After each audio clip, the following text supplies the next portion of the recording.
Hi guys! Magandang araw po ng Martes sa inyong lahat. Sa lahat po ng mga kaibigan ko, kamag-anak, saan mang sulok ng mundo, magandang araw. Papakita ko lang po guys yung pagpasyal namin sa maisan ni Uncle. Binisita po namin guys itong naitanim na mais. Caretaker po kasi ako guys nitong maisan ni Uncle dahil wala po siya dito, nasa malayo po siya.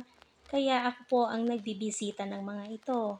Kailan lang po noong umulan guys, 2 gabing magkasunod iyon noon. Pero ito na naman ang mais, nangangailangan na naman ng ulan.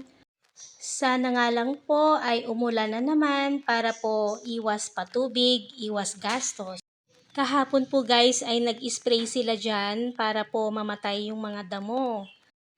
Nakapaglagay na rin po dyan ng abono guys, side dressing, 3 bag po yung nilagay.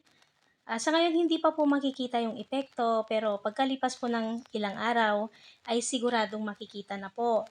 Kung mapapansin po natin guys, andyan po si Emery, nagbubunot ng mga ilang damo kasi may mga damo po guys na hindi kayang puksain ng gamot. Itong parting ito po ng tumana guys ay kay Uncle pa rin, pero sa ngayon po ay wala pang tanim kasi kailan lang po ito na reaper. Hindi pa po namin tinatamnan guys kasi kami po ang naka-schedule na magtatanim muna dito pansamantala. Kaya ngayon ako naman ay pinag-iisipan pa kung tatamnan ba o maghihintay muna ng ulan bago tamnan para po sigurado na tutubo po yung mga binhi. Andito na lang po kami guys, itinuloy-tuloy na po namin ang pamamasyal. Total, malapit lang naman po dito ang gulayan ni Ate Rochelle. Ito po guys ang tanim nila, patola. Malalaki na po.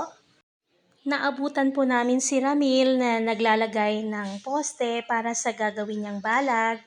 4:00 na po guys ng hapon pero ang init-init pa rin po, ang tindi pa rin ng sikat ng araw. Yan po si Ramil guys, ang asawa ng aking pinsan na si Ate Rochelle. Mag-isa lang po siyang naglalagay ng poste para po sa balag ng kanyang tanim na patola.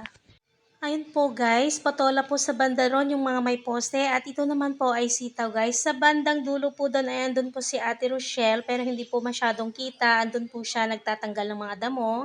Heto naman po guys yung mga malalaking tanim nilang mga sitaw. Ang dami pong bunga.